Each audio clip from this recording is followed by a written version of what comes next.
আজকের খবরটা খুবই শোকার্ত। আফগান তালিবানরা পাকিস্তান সীমান্তে ভয়াবহ হামলা চালিয়েছে এবং এই হামলায় পাকিস্তানি ১৯ জন সেনা সদস্য নিহত হয়েছেন। আসুন জানি কি ঘটেছে, কেন এই হামলা এত বড় আকার নিয়েছে এবং এই ঘটনা কি দুঃখজনক পরিস্থিতি তৈরি করেছে।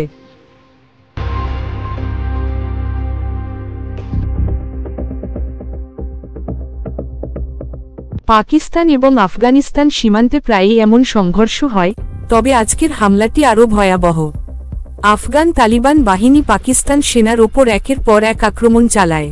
পাকিস্তানের নিরাপত্তা বাহিনী বলছে তাদের ১৯ জন সৈন্য এই সংঘর্ষে প্রাণ হারিয়েছেন। তবে আফগান তালিবানরা এখনও এই হামলার দায় স্বীকার করেনি।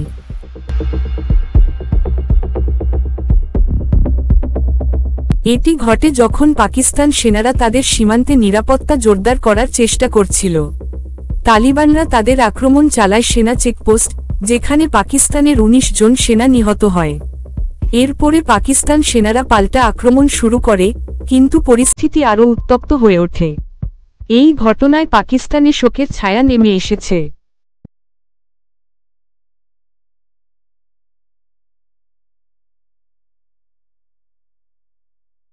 এই হামলার পর পাকিস্তানে নানা ধরনের প্রতিক্রিয়া দেখা গেছে। অনেকেই আফগান তালিবানদের কর্মকাণ্ডের কঠোর নিন্দা করেছে। পাকিস্তান সরকার বলছে তারা এমন ঘটনার পুনরাবৃত্তি চায় না এবং নিরাপত্তা আরও কড়া করার কথা ভাবছে। তবে অনেকেই মনে করছেন যে এ ধরনের আক্রমণ শুধু পাকিস্তান নয়, পুরো অঞ্চলের জন্য এক বড় সংকেত।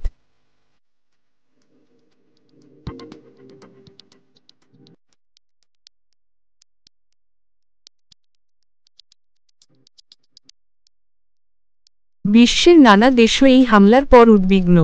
বিশেষ করে বাংলাদেশ সহ দক্ষিণ এশিয়ার অন্যান্য দেশগুলো মনে করছে তালিবানদের এই ধরনের কার্যকলাপ আরও বড় সমস্যা তৈরি করতে পারে।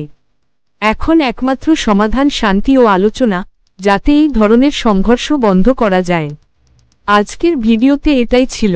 আসুন আমরা সবাই শান্তি ও নিরাপত্তা কামনা করি এবং এ ধরনের ঘটনা যেন আর না ঘটে। আপনার কি মতামত নিচে মন্তব্যে জানান। এই ভিডিওটি যদি আপনাদের ভালো লাগে তাহলে লাইক ও শেয়ার করতে ভুলবেন না। আর আমাদের চ্যানেলটি সাবস্ক্রাইব করুন আরও এমন তথ্যপূর্ণ ভিডিও দেখতে।